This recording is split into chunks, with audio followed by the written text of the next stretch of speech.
Hey everybody, I am Damian Holbrook from TV Guide Magazine and TV Insider, and I am sitting here talking with Colin Donnell, who we all know from Chicago Med and the Arrowverse, and his musical partner Brian Usifer, who is also known as the 1920.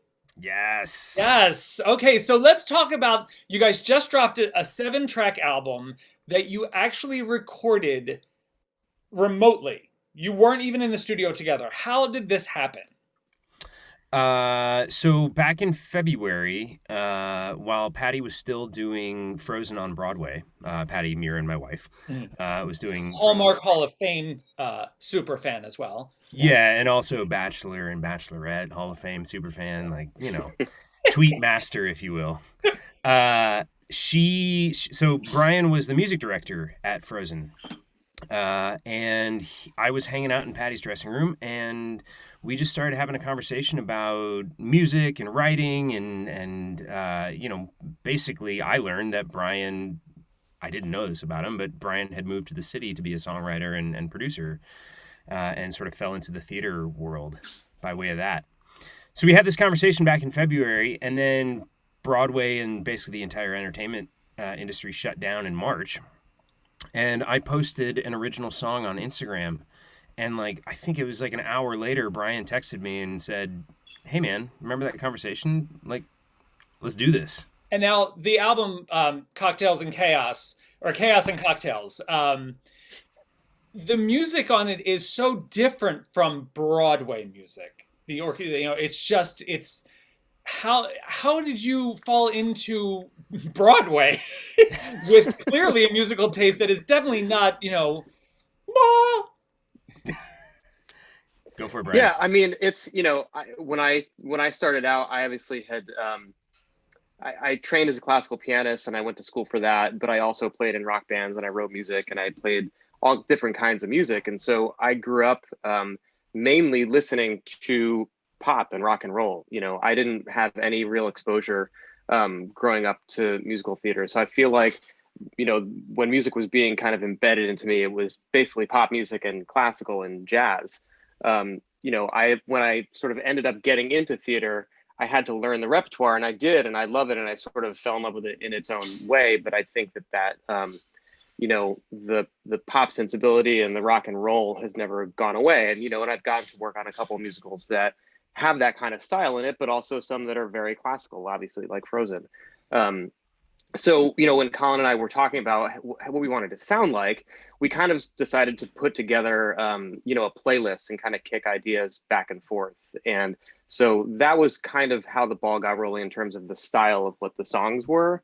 Once we started working, I think that kind of went away once we found the sound of what it was going to be. I think it was Blood and Sand. The second track was the first one that we fully did. And we were like, oh, this is kind of what it should be. And that kind of became the model for the rest of it. And who would you say are your main influences? It's my style of songwriting. What I end up bringing to Brian a lot is more along the lines of traditional sort of singer-songwriter folk music. This broad sense of Americana, guitar and vocals, and trying to do that. And there's elements of the Eagles and Don Henley, and these more, I guess, modern references would be like James Bay and Sufjan Stevens and guys like that. And what Brian really brought to the table was this modern pop production that the drum loops and the beats, and adding in string arrangements, and trying to bring it into trying to marry those two worlds from a traditional singer-songwriter sense, and layering on the pop production on top of it. So you have Patty, your wife, and the mother of your new child. Yeah. Congratulations. Thank you. She's beautiful. Also, huge Broadway star, singer, does not show up on this album. No. Brian, did you get heat for not including her? I didn't get any actual heat, but I bet Colin did. Yeah.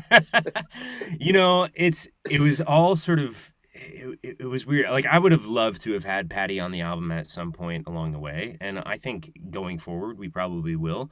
But it just you know, as it was working out, and of course, I think Patty was sick for part of her. She was pregnant, while we were doing the album, and then she was sick for a lot of her second trimester while we were doing this whole thing, and it just sort of never. I just never thought about it really. Oh, I know. this is bad. Certainly a missed opportunity. Well, listen, I want to congratulate you guys. The album is fantastic. It's perfect fall music. Thank It you. is so great to like put on. It's available on Apple Music, so everyone can go get it. You just put it on, you listen to it. You guys mix a drink if you need it, and just curl up. I love it. I think it's so cool that you were able to do this, and I look forward to more. Thank you so much. Stay safe. Give Patty our best, please, and we will see her on Twitter during Bachelorette, definitely.